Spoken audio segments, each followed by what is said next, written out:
Аз съм на етапи. В смисъл, зависи от настроението.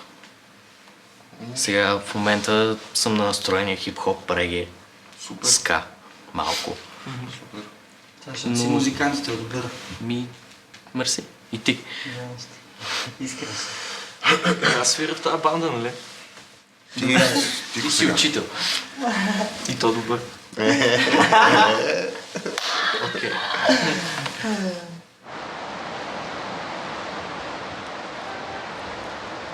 Като беше концерта тук, нали, то от сцената, само ви давам пример как едно изречение може да промени ситуацията на един човек. Каза, нашия перкусионист, нали, е тук, той е решил да направи нещо добро за България и посочи ме.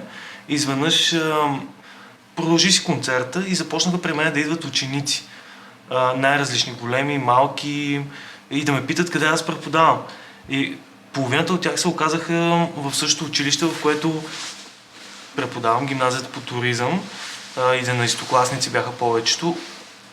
Казват, че те били недисциплинирани ученици. Аз не съм го видял това нещо. Сякаш с това изречение вече те имаха предварително уважение към мене, защото имаме нещо общо. Има учители, които влизат и излизат и те ги няма. Нали? Появяват се, нещо си говорят, те вълнуват съвсем други неща като ученик и си излизат. И той идеята е, че децата там въобще не знаят какво искат да правят. Не знаят какво могат да правят. Те не мечтаят за нещо, което да правят. Те мечтаят за нещата, които това нещо би им донесло. Примерно мечтаят за кола, примерно мечтаят за кецове, примерно мечтаят за това да са рапъри, примерно. Макар че не знаят да пишат. Или примерно, още по-лошо, не знаят да четат. Нуждаят само от искра. Само да се запали огън.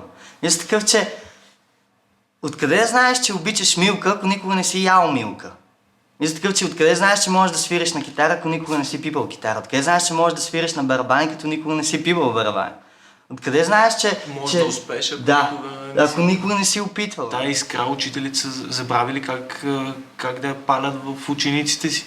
А това е отвъд знанията. Това, че знаеш кога е избухнала Френската революция, не означава, че ти имаш вътре хъса да направиш революция.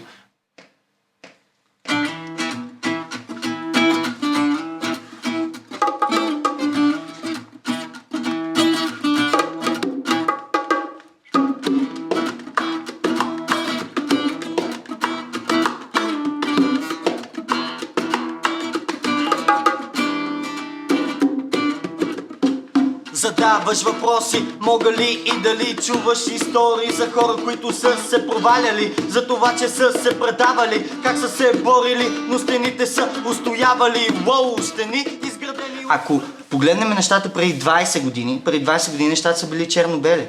Сега от някъде се появява някакво синьо, братле. Не знаеме кой ще донесе цялата палитра. Не знаем кой ще донесе цялата палитра цветове, не знаем след колко време ще стане. Обаче може да стане чрез един човек, на който ти си му повлиял. И затова аз не се обесърчавам дали ще ме чуе само Анри, нали, или примерно само ти, дали ще си говорим само с тебе тия неща. Защото аз съм също толкова важен. Аз съм също толкова важен. Абсолютно, аз не го отричам. Напротив, искам колкото повече, толкова повече. Аз съм мечък пух, братле. Никакви грижи. Колкото повече, толкова повече. Той е бил мечо. Аз философията ме кеви на мечо. Колкото повече, толкова повече. Само си цапаш ръцете с мед.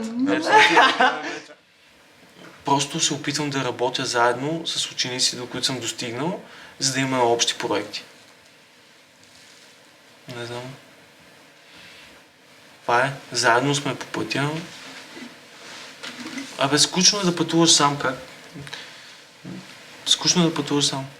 Така че заповядайте на автобуса.